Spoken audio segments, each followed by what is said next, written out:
to shoot. Pullback, step back three. Bottom! The handoff. Jones for the tie. Oh, he's fouled! And one! He's still loose. Doherty the heave. Oh, my God! Southern Utah. Wow! Southern Utah is going to do something they've never done. Go to the NCAA tournament.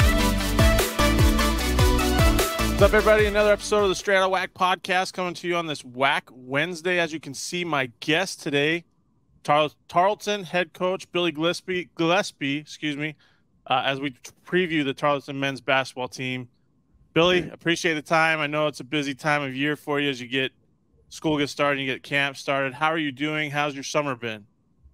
Been busy. You know, it's a crazy time in college sports. It's different. I like it. I really do like it. But it's busy. You know, everybody's busy, but especially in this profession, the way it is now, it's a different animal. I wanted to ask you in terms of the profession and recruiting and stuff like that, with when it comes to conference realignment, when it comes to the transfer portal, when it comes to I believe the COVID years are kind of starting to weed themselves out. How does that play into like the added stress of putting together a team year in and year out? Yeah, I mean, there's a lot of moving parts. You're exactly right. I mean, and all of it hit us at the same time. You know, there's been a lot of things over the course of all of our careers, especially, you know, so they might have had new recruiting rules come in, but it was one or two rules that were major, and then they would wait 2 or 3 years and something else major would come along. You know, even back to the day when they started Prop 48s and all those kind of things, they changed the academic requirements, and then the 8 and 5 rule is for, you're probably too young to understand that, where you could only sign 5 players in 1 year and 8 over a 2-year period. That's right when I started to be a head coach. It was a very, very difficult thing to maneuver. And you know, there's been things over the course, and there's always going to be change. But, you know, there would usually be one major change and then a couple of years to adjust to it, and then something else, and then something else. And I'm not griping about the change. I like it. Some are better than others, obviously. But this time you got the portal, you got NIL, you got COVID, you've got so much stuff going on, as well as many other things going on at the same time. And it's been very difficult to navigate it. You know, the COVID thing is really been really beneficial for all the schools academically, because they've been less stringent upon applying any penalties for the APR. The APR is just kind of been in the background since COVID, because they gave so many adjustments, waivers, all those kind of things. But now, as those guys are finishing up, now the academics are going to come back into play, and we're lucky because we're always at the top in the APR world. But it's really going to have an effect on a lot of people as far as having to graduate their players, and they haven't really, a lot of people haven't really been paying that much attention to it because of the COVID situation. And now we'll start getting penalized again, I would assume, unless another rule change comes about. And then the NIL, which I love, and then the portal, which I love even more. I love the portal because I love player movement. I think it's great for the players to have the opportunity to go where and when they want to go. And I think it's great for a person like me.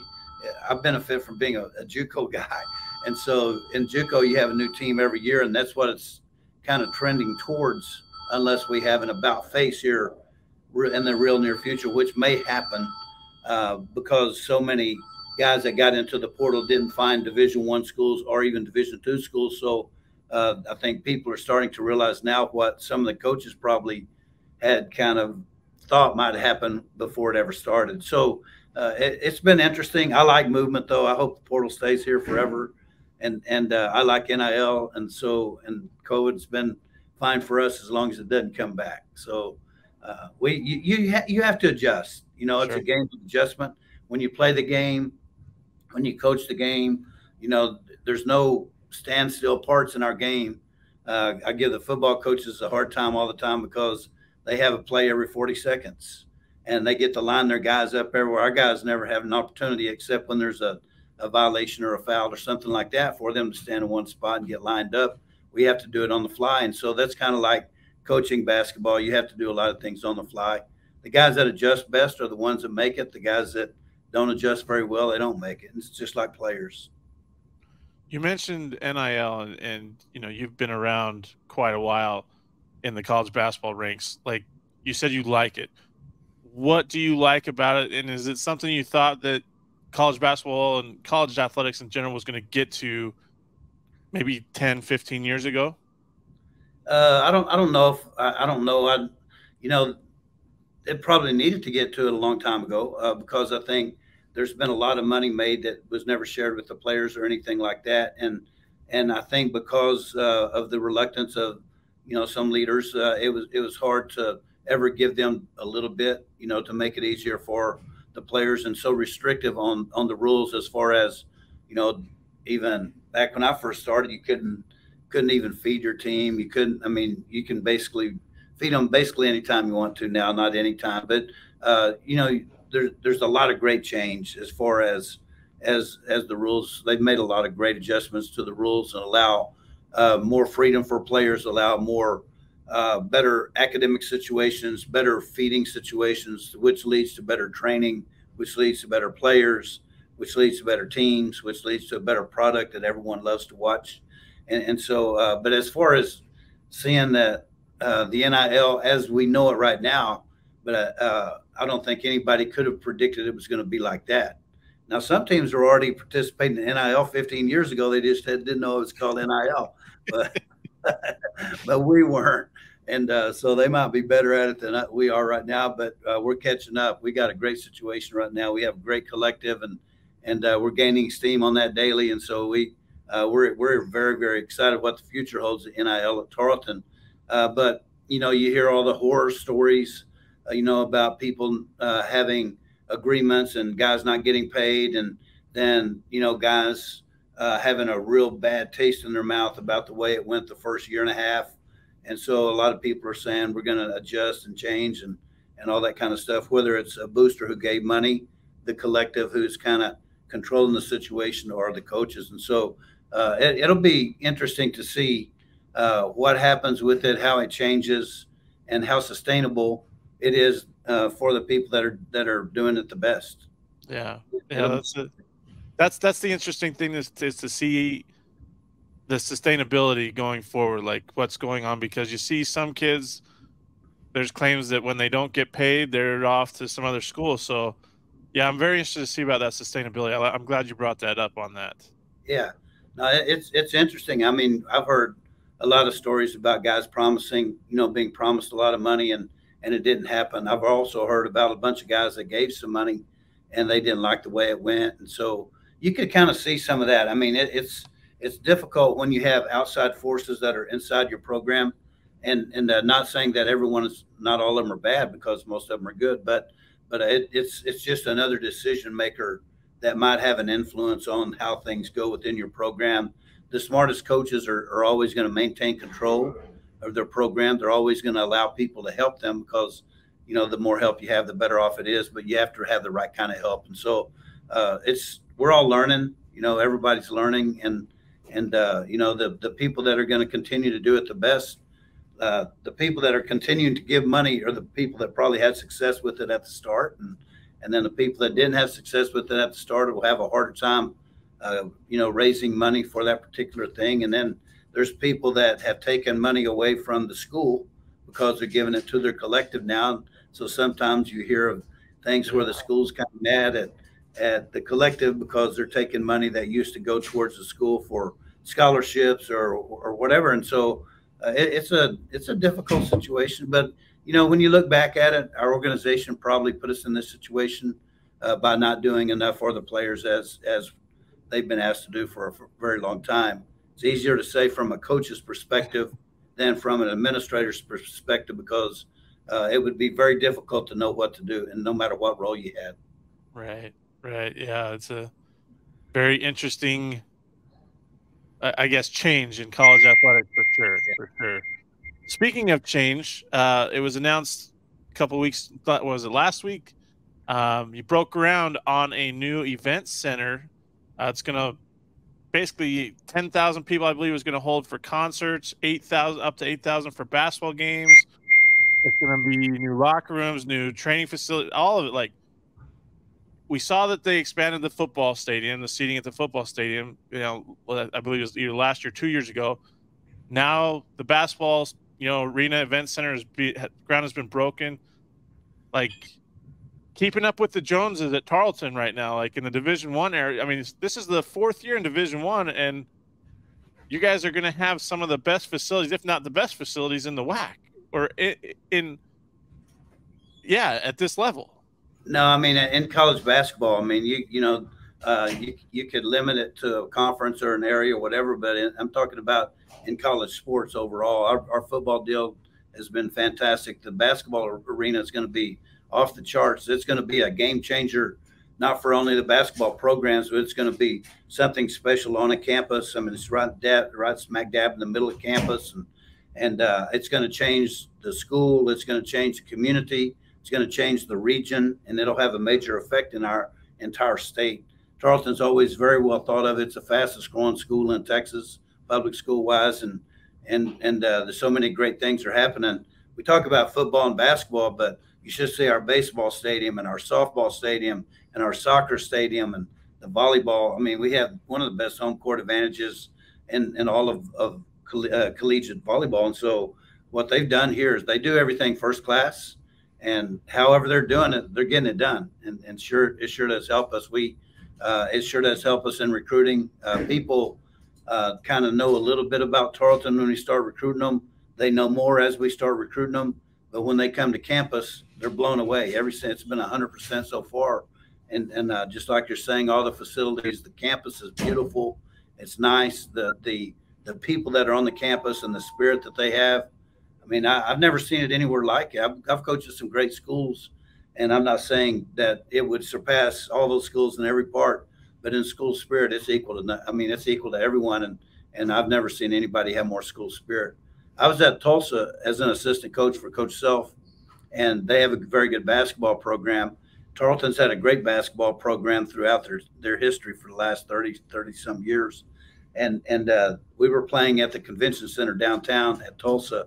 And, that had some great success under, Tubby Smith, Nolan Richardson, Steve Robinson, and then Bill Self came in, and we went to the Elite Eight. But they had to play in the convention center downtown, which was a good home court advantage, but it wasn't like what we built. We built an arena on campus, and it held 8,300. And the time we were there, a year and a half, we never had anything but sellouts, and only lost 2 games, last second shots, one to Sean Marion, and then another one to Fresno State.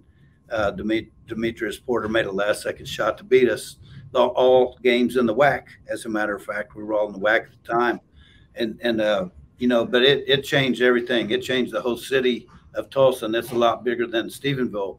But it was a real game changer, and this is going to be great. This is going to have the ability to have fantastic concerts and fantastic events, and have a graduation there and all that kind of stuff, and it's going to be great. So we're really excited about it. So I have to ask you, how Wisdom Gym is a tough place to play. I mean, you smoked Grand Canyon there, you smoked Utah Valley there last year. I think you lost 2 WAC home games. And I think those were your only 2 home games that you guys lost last year. How do you replicate that from what you have in Wisdom Gym now to a new event center? I mean, the fact that it's going to hold more people, obviously, than Wisdom Gym. But, like, how do you replicate that jumping from a facility that nobody really wants to play at because they know how difficult it is to a new facility that maybe people don't know much about, I guess you could say? Yeah, well, I mean, it's our job to – with all the success that we've had here in Wisdom Gym, we lost 2 games last year, and I feel like we should have won them both. No disrespect to the teams that beat us. They earned it. They whipped us. But we had the year before, we had another great year at home as we developed into the Division I era. And so it's our job. So if you get a new arena that creates so much excitement, as good as the players that we've had before, we should continue to get better players. And then as you get better players, then you get more fans that come and watch you. And so it just everything has to work together. But it's our job to fill the arena up. It's our job to, there's no way that it's just like every 99% of 22-year-old players are better than 18-year-old players. Not every one of them, but most of them are, as far as being through the college basketball thing. Just like if we can get 7,500 fans instead of 3,500 fans, that's double. And so you should have a greater home court advantage. And but the whole deal is going to be the challenge of filling it up. But we feel like we can do that. I want to ask you about Shaq Daniel. He signed a pro contract this summer. What did he mean for you? Because he played for you a bunch of years, and he was just kind of your team leader. Like, what did he mean for you, and how excited are you to see him get that opportunity to play professional basketball? Yeah, that's what our goal is for every player that we recruit. Every single one of them, if they don't think they're going to be an NBA player, I really don't want them. You know, I want them to have that goal and that dream, and understanding that, you know, the work that it takes and the luck that it takes, and then no matter how lucky or how hard you work, most players aren't going to make it to that level. But if they can't make it to the NBA, we want them to be professional players if that's what they want to do. We want them to be a professional player with a degree.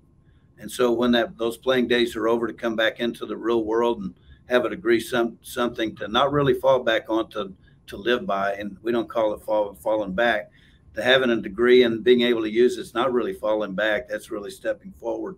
And so, we're so excited for Shaq. And Trey Gibson's another guy that just completed his career. He graduated here last year, and he and Shaq are both playing professionally. We've had several players that have graduated here, every single one of them actually. You know, Javante Hopkins, who's going to complete his playing career somewhere else, but he just got his degree as well. And so really excited about those guys. We want to help them become professionals. I've been lucky in my career to coach or recruit 45 NBA guys and 156 pros. And so that means a lot to me. If they come here and play for us and they don't get a chance to be a professional player if they want to, then I consider myself a failure. And so they have to do the work, but we have to give them the guidance. And we're extremely proud of Shaq. He meant everything to us. You know, he was our leader on offense. He was our leader on defense. He handled so many things. He's like 46 years old, I think. We used to kid him how old he was and everything, but no. But he was wise beyond his years, and he was a fantastic leader. And we're definitely going to miss him. I want to ask you about that when you talk about, you know, getting guys, one, their degree, and two, helping them, you know, play professional basketball or get to the NBA, you know, that goal. Does playing on big stages kind of go into that a little bit, or is it just we want to play the best because we want to be the best? A little bit of both. I mean, I'm at a point in my career, there's a lot of coaches that won't play anybody, and that's okay. I mean, when we first went to A&M, that's what they needed. And then when we first went to UTEP, that's what they needed, because the programs are in really bad shape, and we needed to win a bunch of games, and it wasn't the toughest schedule in the world. And so, but that's what we needed to get the program going. This program's been winning for a long time, and it's a different day and age.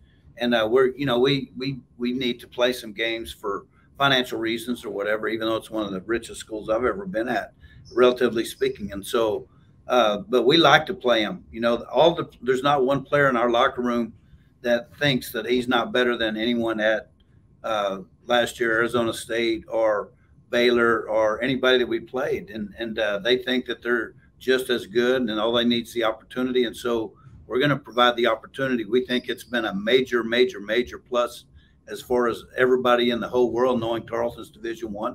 I think we've done so much for the school in that regard, and I think that we've done very well in the games that we played against extremely tough competition. And we're not playing the bottom tier teams in the biggest leagues. We're playing the absolute tops: Gonzaga's, the Kansas, the Baylor's, those kind of teams. I'm not trying to leave anyone out, but we're going to try to play the best. We need to start winning some of those games. We were able to beat Boston College last year in a neutral court game. We've had many chances to where we just didn't finish the game outright, and those are good teams that end up going into the NCAA tournament. But you can't beat them unless you play them. I'm not worried about my record or anything like that. We're trying to always have our team. It's always been our goal, no matter what our schedule is in the preseason, to be ready to play when conference time comes. And I think so far we've done a very good job of that here at Tarleton as we've moved into Division I. Yeah, and you talked about that. Last year you get your first ever WAC tournament win, against UTRGV. You were toe-to-toe with Utah Valley for maybe about a half, and then they kind of used their size a little bit and then you go into a national postseason tournament, CBI, and have that OT thriller. Like, just the steps that Tarleton's taking through this process. You're in year 4 of the transition. You got basically one more year before you're set to be eligible for the NCAA tournament. Like, goals for this season and kind of taking that next step. Our goals are to start out as fast as we can and gradually increase our speed.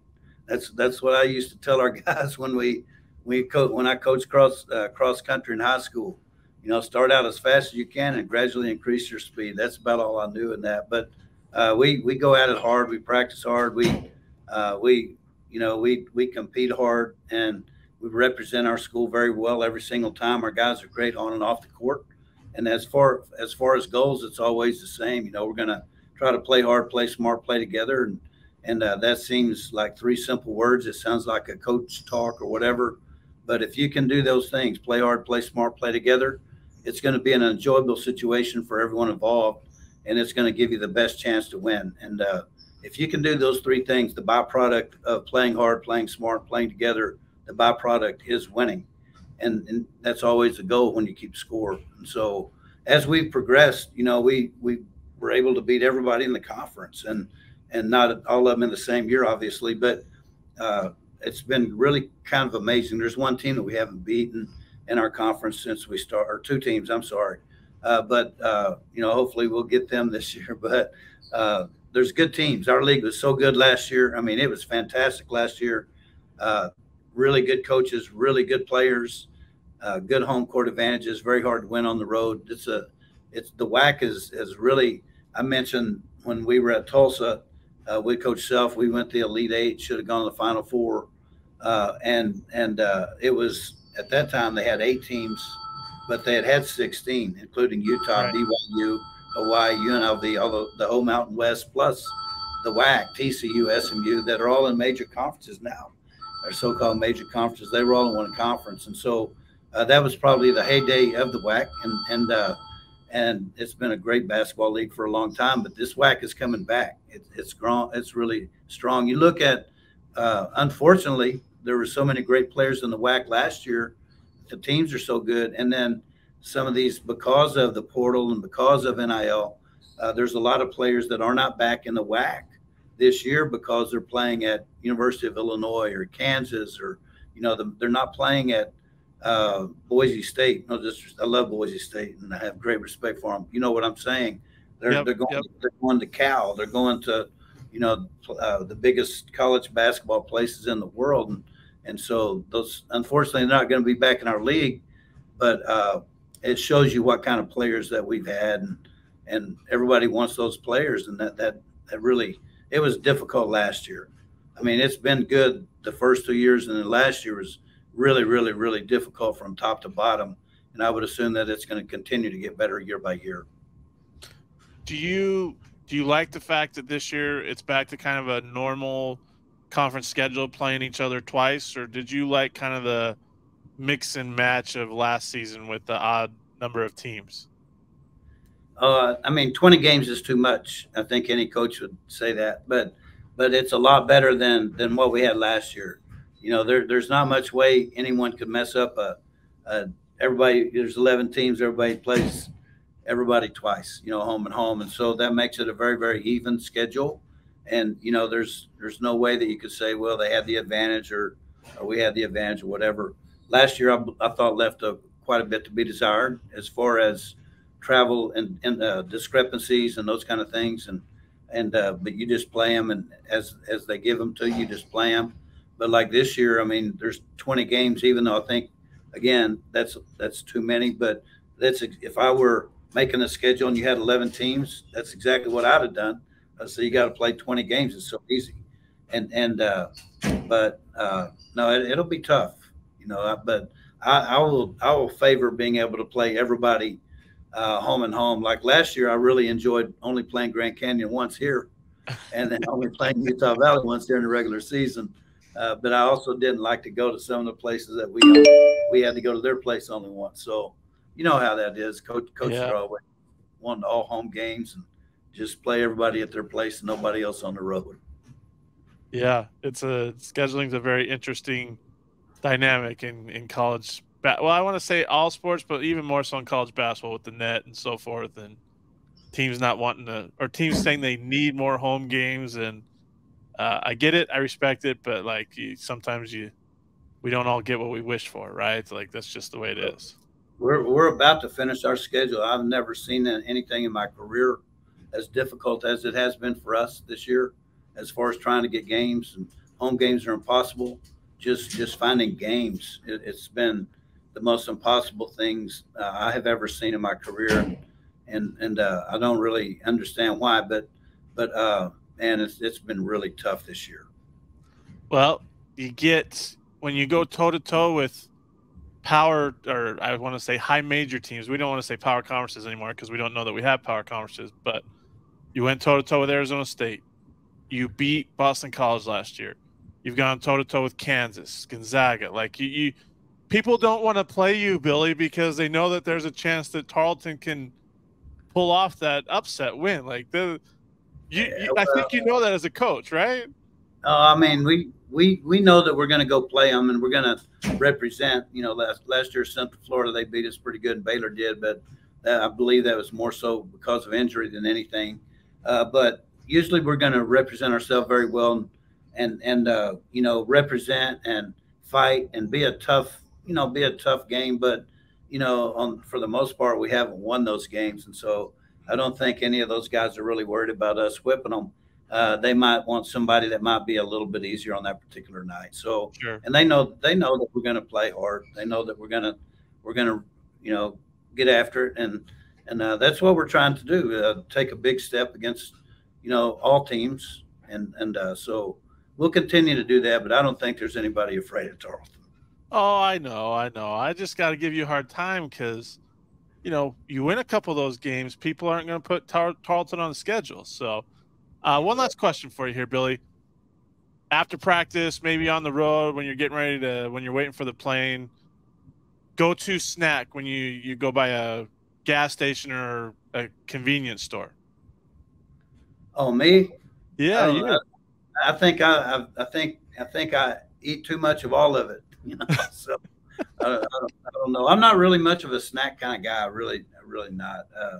But I've definitely eaten a lot of things in my life, too many, but not much of a snack or sweets or any of those kind of things. But whatever hits you at that particular moment, you know, just sometimes you might have a taste for salt, or sometimes you might have a taste for chocolate, or you know what it is. Just from day to day, it's always a different situation.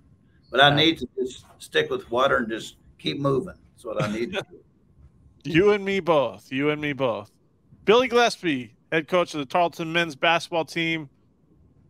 They're in their fourth year of the transition, so they have one more year till they're eligible for the NCAA tournament. Either way, Tarleton's going to make some noise. New facilities, growth, NIL, collective, everything, playing the big boys. Billy, appreciate the time on this WAC Wednesday. Hey, Kyle, thanks a lot, and thanks for today, but also thanks for what you do for our league. It's an under-publicized league.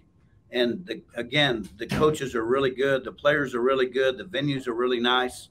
The traditions are fantastic. And thank you for all you're doing. And try to get some other guys and some other help, because this league deserves as much exposure as it possibly can get. And that'll be the next step for us as we move forward as a league. But thank you for what you're doing. Absolutely, 100% agree with you. And we're working on that, getting other people. So. We'll continue to bring coverage of this Western Athletic Conference. Thank you.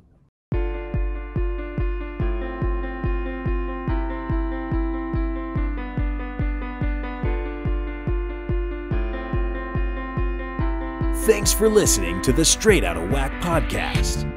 You can find us on Apple Podcasts, Spotify, and other podcasting platforms. Be sure to subscribe so you never miss an episode. Remember to follow us on Twitter at WAC Hoops Digest and Facebook under Wack Hoops Digest for all your Wack Hoops news and information.